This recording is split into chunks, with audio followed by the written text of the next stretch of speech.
Serce Jezusa to krynica lubowi.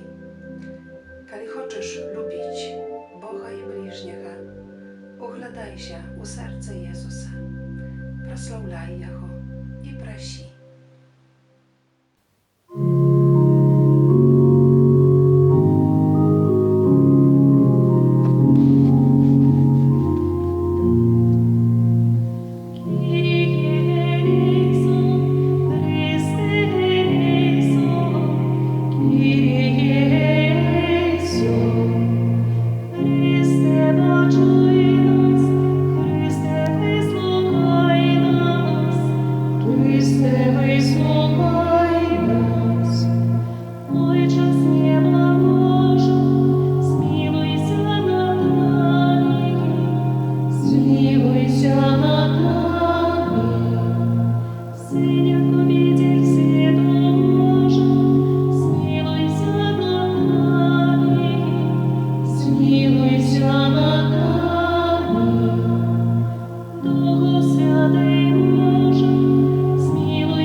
Серця Ісуса, у подавання і цання вісного.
Jezu cichy i pokorny sercem, Uczyni serce nasze do Twojego podobnymi.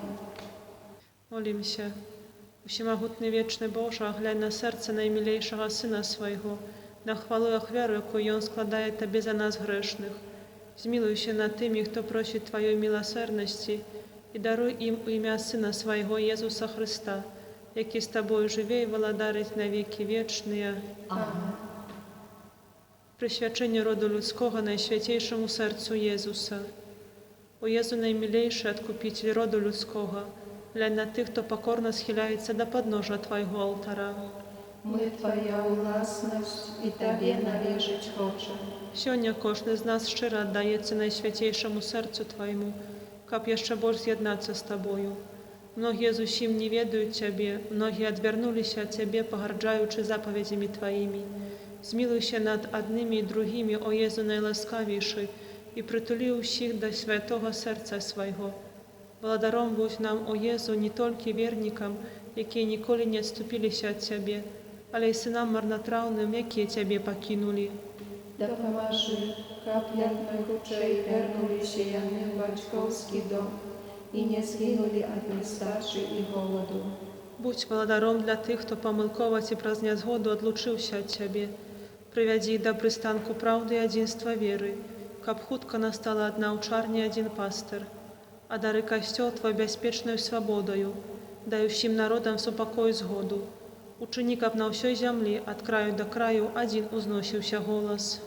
Хвала Божому серцю, раз якое прийшло для нас збавлення. Йому хвала і пошана навеки. Амин.